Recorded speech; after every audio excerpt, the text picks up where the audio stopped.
Hello, everybody. So good to be back with you.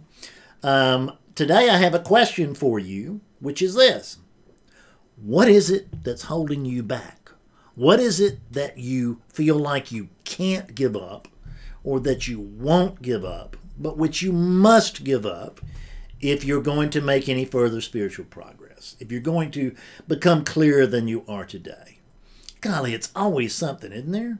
I mean, it happens over here too. So don't feel like you're alone. You're never alone. Well, in one regard, you're always alone, because there's only one thing going on, and you're it. But on a more day-to-day practical level, we're all going through the same thing, and this path can be confusing. It can be frustrating. It can be infuriating, can it not? But what we notice is that we're on this path because we can't not be.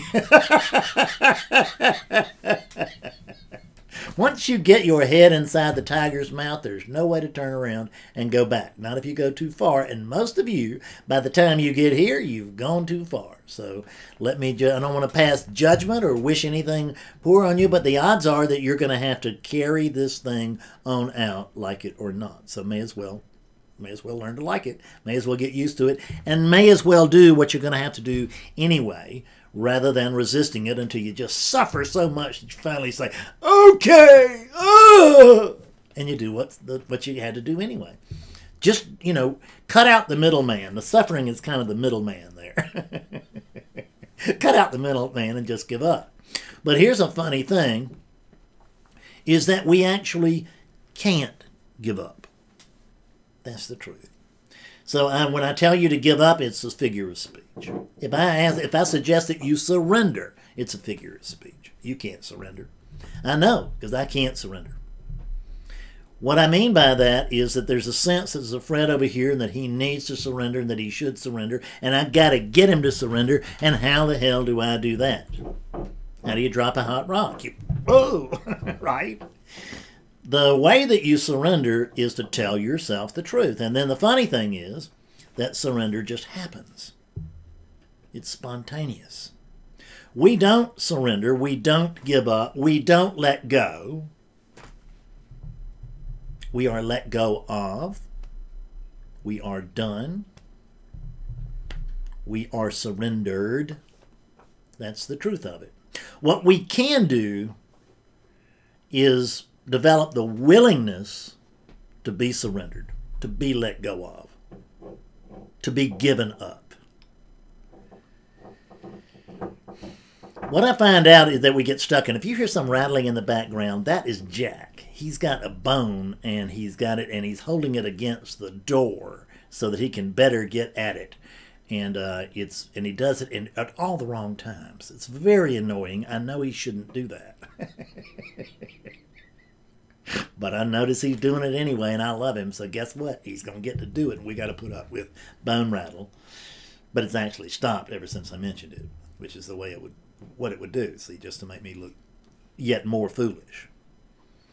So what I notice that we really have to give up on is like stories, because that's really all there is in Maya.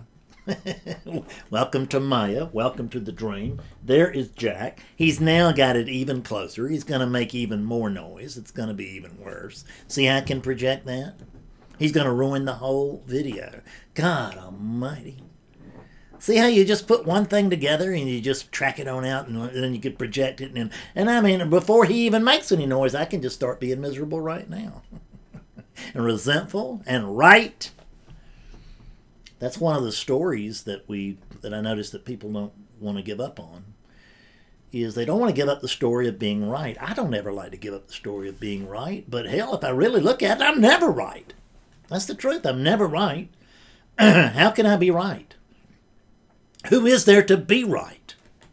There's no one even here to be right. Whatever is here, I mean, I know there's something here because I can very easily report that I am, but I do not have any idea, not the first clue as to what I am. I mean, I understand the who that I am in the sense that Ramana Maharshi asked us, who am I, who am I? I know all that. But I should say it is known, but I don't actually know anything other than I am. I know that I am. And I don't even know what I am. I can tell you something about what I am, though, which will also tell you something about what you are, since we are the very same thing. What you are is prior to language. Prior to language. So words are never going to get there. So we're hoping that while these words are coming out, which may do something for you, but we're hoping that while these words are coming out, that what's really happening here, that thing underneath that Fred can't do, will happen for you, and you'll develop a greater willingness to be willing, and you'll get clearer, whatever. That's what we hope for. But I'm not married to that outcome. I mean, I hope that's what happens for you because, that's what I hope. But I'm not married to what I hope. I'm not married to what I think or feel or any of that. I'm not married to my shoulds, my coulds, my woulds, none of that. I notice I still have them. They're still preferences, but I'm not married to them. But I'm going to get off track in here and get off into something else entirely. So let's get back to the stories that we don't want to give up. When I talk about in awakening sessions, I'm always talking about that I need to have people who are willing to tell themselves the truth about the truth. And that's true. That's what I need. Because I got to have people who, if people are going to wake up, I have to have, like if the person in front of me is named Fred, I'm going to take him through a tract where he can see that there's no Fred, no Fred, no Fred, no Fred, no Fred, not here, there, anywhere, nowhere, at any time was there a Fred. And once that can be seen, the truth is fairly easy to dislodge. So, what we have to do is be willing to look at our stories more or less objectively. I looked at mine prior to ever addressing you. In other words, before I became a teacher, at least in the public eye. I was doing some of it around here for victims that I could find. But I spent 5 years in my living room doing Byron Katie's The Work, doing Fred Davis's version of The Work, doing Adyashanti's version of The Work. In other words, doing inquiry. Checking things, checking out my stories, my beliefs, my opinions, my positions, what I call my bops. It's funny how that worked out. I mean, I'm not saying that everybody needs as much clearing time as I did. I needed quite a bit. But it's still, I tell you what, it's just been invaluable to me as a teacher to have taken a little time in between the time I woke up and the time that I started teaching. That's the truth. It has been very helpful to me to have that little bit of a break. And I know what it's like. I felt the same way that if you've woken up, you know that you probably had. You may not have. Some people do, some people don't. But I had a very strong pull to teach. A lot of that was egoic. Some of it's still egoic. That's okay. See, I can confess that. Not even be bashful about it. Because what's the real reason that I teach? I teach because I can't not. That's why I'm in front of you today. That is why you are in front of me. Because you can't not be there. We both got our head too far in the tiger's mouth to get it back out. So what are the stories that hold us back, that we don't want to give up? Number one story, victim story. Victim story. I have been hard done by the world. Damn, nice guy like me. It shouldn't be like this. They treated me wrong. They've done wrong to me. They did wrong to me yesterday or 40 years ago. It makes no difference. I'm just as willing to relive a slight from decades ago or insult or whatever from decades ago as I am from yesterday. And I can make it live just as brightly. Now that actually, what you'll notice is if it happened 40 years ago, the funny thing about about time is that when it's over, it's over. So, in other words, that has not been happening for 40 years anywhere but where? In my head. And as long as I want to pull that movie up and rerun it, I'm going to have to endure that movie. But the great thing about enduring that movie, about enduring that wrong, is that I get to be the victim. And I have clients who would rather maintain their victim story than wake up. I don't have many anymore. But it's always a struggle, if you've got a great victim story, to give it up. And I have seen some people give up some startling victim stories. I've seen people who deserve to have victim stories give them up. And I've seen people who have got it made in every regard imaginable not be willing to give up their victim story. They're not even victims. I mean, they got it going on. They are the envy of everybody. And in their minds, they're a victim. I swear to God, it works out that way.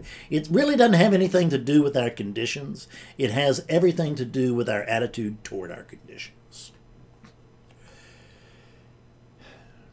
How about that story of being right? Is that what you're trying to hang on to?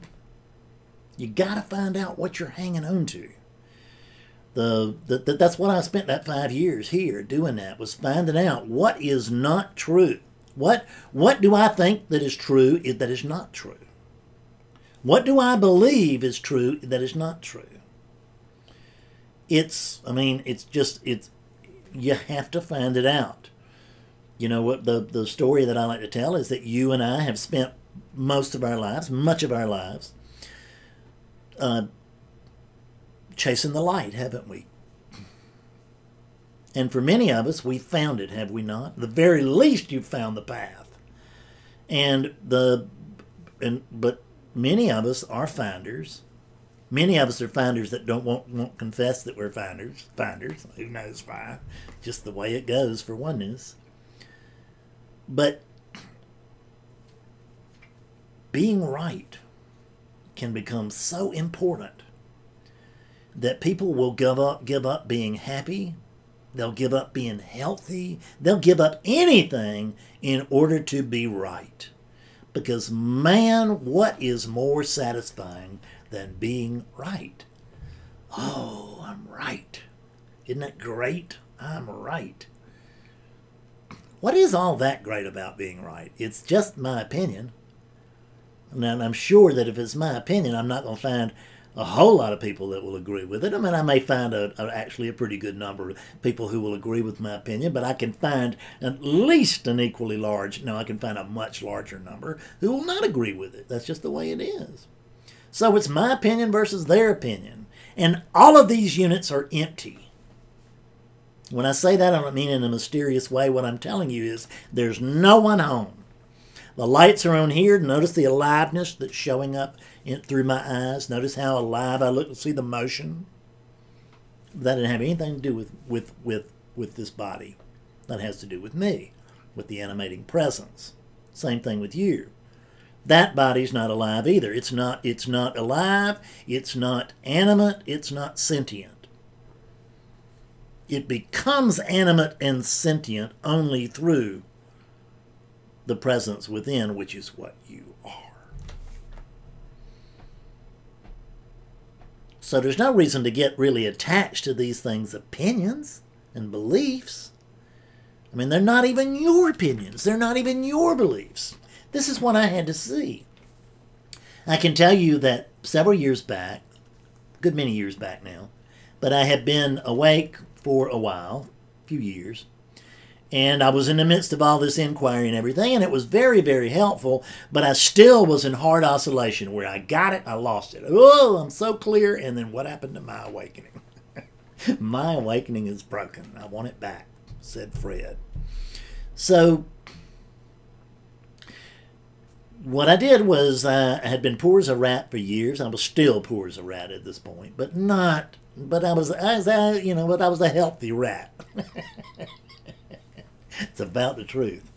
See, I'd only been sober, a few years, and I had lost everything. You got to takes a while to build that stuff back out, which isn't which is not the way it should be. Bristling with resistance. That's what I was. When I got into recovery, they said, "Hey, look at that! There comes a balanced man. He's got a huge chip on each shoulder."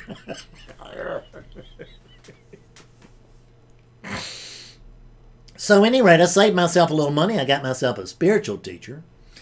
And the spiritual teacher and I took a look. And what we discovered was that I was hanging on to a story. I was hanging on to a story that I thought was me. See, I didn't know I was hanging on to a story. I thought I was living with the facts. That's what I call them. These are the facts.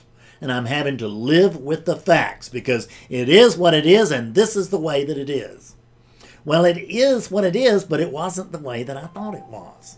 See, that's the thing. That's what happens when you go to yourself for your first and second opinion. We are just nuts, aren't we? I know that there's one living over here. So I got this teacher, and we discovered there was a core story, and I was hanging on to it. My story was that things ought not to be the way they are in quote, my life, in Fred's life. But what we were able to discover was the fact that they were not, that these issues were not Fred's. I mean, excuse me, they were not mine. They were Fred's. See? So, I mean, that gave me quite a bit of distance because I was awake enough to know, oh, no, I'm not Fred. I don't... I don't know what the hell I am, but I don't. But I am not Fred. I know that. I know I'm not this body. And these problems that we're talking about, they are indeed this bodies. But I just knew that I was a victim, and I just knew that I was right about, because there's another story here, which is the story of knowing, which is the story that I know a lot. That I know who I am, I know what's going on, I know where I am, and I don't know any of those things. I really do not. I know that I am. I can report that, but I don't know what I am. It's prior to language, I know that. And where am I? I'm here, whatever that means. When am I? When is it? It's right now. It's now. That's all there is.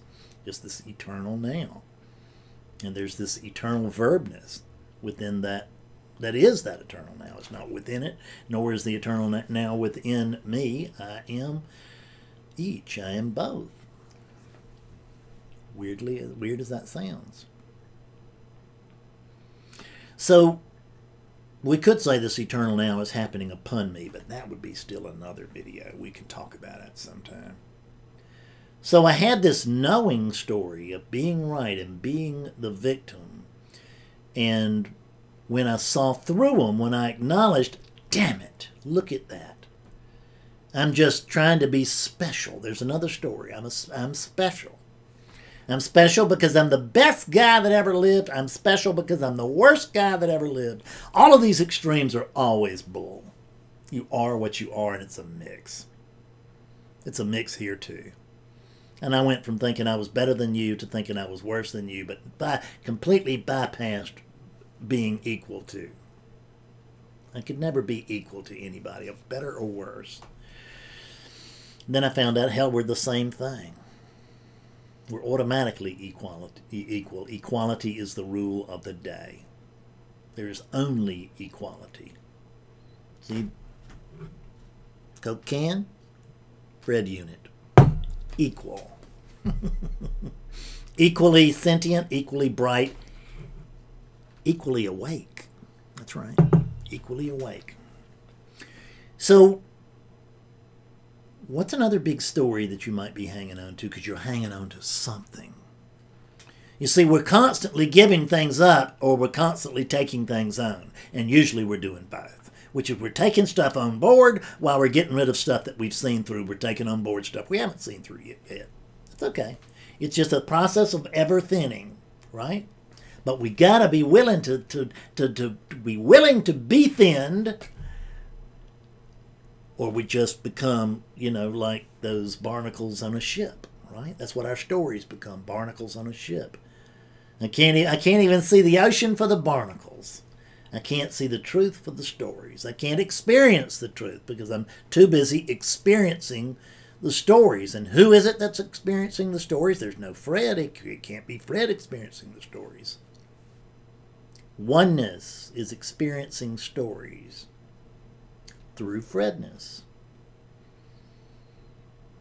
See, I am existence itself. And from existence, there arise expressions. And through these expressions, I, existence, have experiences. It's quite the deal. You can say the same exact thing. But I wouldn't say it till I knew it. Because otherwise that'll really get in your way. Control. Oh, what a story. I want to be in control. I want to keep my control. I want to maintain the control that I have. Which control is that? See if you can find some control. I've never found any control. That's the truth. I mean, I used to know I had some control, but then I found out I don't have any control. That doesn't mean I don't bear responsibility. When I say I, in that case, I'm talking about this unit. Doesn't mean that this unit doesn't bear responsibility for its actions. It does. It's got to go somewhere. This unit's as good a place as any. But it doesn't bear any guilt. Why would it bear guilt? It couldn't do anything other than what it did. It was at every moment in my life and yours, we have expressed ourselves. We have carried out the behavior that represented the top flight spiritual thinking that we were able to spiritual thinking and experience that we could have at that time. We just, awful as it was, I mean, awful as it may be, it was, you know, when you see these things that were these awful things that are happening, I don't want to give permission to them, but I just want to notice that it's just what's happening. There's nobody really doing it. There's no, so it's just, I don't want to get too far in that, but what I want to tell you is that the idea that you are in control of that unit's destiny is bullshit. Pardon my harsh language. You know, I could say hogwash, but I don't think it would have quite the same effect. I just want you to see that this idea of control is insanity run amok. Because this idea, does Fred have control or not? That's the question I get about as often as anything. Do I have control, Fred, or do I not? And my only question is, who in the hell are you talking about? Who is there to have control or not have control? There's no one home. So there can't be any control. There is a sense of control. And as long as there is a sense of control, then you want to, and just like there, as long as there's a sense of judgment, we want to exercise our sense of judgment, our sense of control in the most positive, productive, compassionate, loving ways that we can. Which means that we're going to do the same thing we were doing prior to waking up. Which is just stumbling through, doing the best we can. Our best is actually good enough. It really is. Even this is just, all I'm trying to do here is to create just a little pocket of openness, so that you can perhaps see yourself a little more clearly, a little more easily, a little more quickly. That's all. But that's the idea that I've got control. I don't want to give up control, because if I give up control, good God Almighty, this body will go crazy. It'll just start going out and start raping and pillaging or stealing or, you know, or just being horrible and da-da-da-da-da. And is that really in your nature? Do you think that? Do you really think that's your nature? Now, you're watching a funny program here, a funny video if that's your nature. I'm not saying it's not in your nature.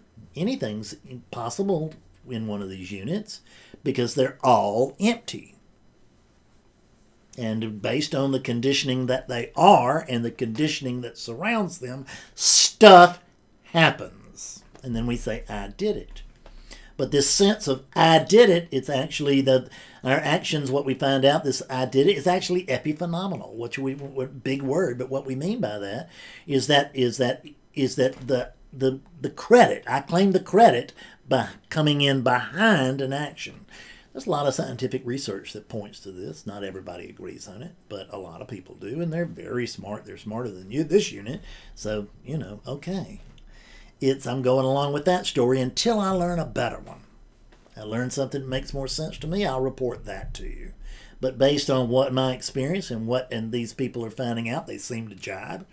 It seems like that this body goes and does something, and then right after that, milliseconds later, the mind comes in to explain why I'm doing so. And I can get lucky, and I will explain sometimes why I was lucky, right? Because I was doing something right, or I just was lucky, or I was blessed, or I was chosen, and all this is just crap. It's just bull. It's just all happening. But as long as it feels like there's someone there, make the wisest, most compassionate decisions that you can. As long as it feels like there's someone there capable of making decisions, like it feels like there's someone in control, do the best you can. That's what your job is. That's what your whole job on this whole planet is, which is to just do your best. Regardless of your opinions, do your best. If you get the opinion that, oh my God, if I'm in no control and there's nothing to live for and all that, which that's hooey. That's hooey. It's not hooey from one angle, but it's hooey in the end. If you get to feeling like that, it's a story. Give up. Give it up. Give up the control. Because that's another kind of control, which is, oh God, which is that there's nothing here for me to do. There's nothing worth living for. There's no purpose. Oh yes, there is. Then your purpose is to do exactly what you're doing right now, which is listen to this crazy guy over here. It's my job to speak. Who knows why? But I'm going to do the best I can. So you listen up. We'll be in perfect sync. What is really all of this victim thing come back to? What does this being right story come back to? What is this knowing or control? What do these things come back to? They come back to that central story, isn't it? What is the central story? I am the body. Isn't that our central story? Isn't that the one that just ropes us back in again and again and again? Because who's the victim? The body is the victim. Who's right? The body is right. Who's the knower? The body is the knower. The body is the controller. Blah, blah, blah, blah. The body and the mind. The body, mind, the unit, the whatever you want to call it. But we all know what we mean when I say that it's this sense that I am this. And the evidence is very clear that you are not that. If you have watched even a few of my videos, read any of my books, or more than 2 or 3 articles, then you have the truth, facts in front of you. You may have to get repetition, the mother of clarity. You may have to get more. But you have all the information, I promise you, for you to know that you are not the body, which is all the information pretty much that you need in order to wake up. You may have to once you reach the negative conclusion that you are not the body through neti, what you are not, what I'm not this, I'm not this, then you may still need to have the truth introduced. But man, there's any number of people who can do that. I'm one of them.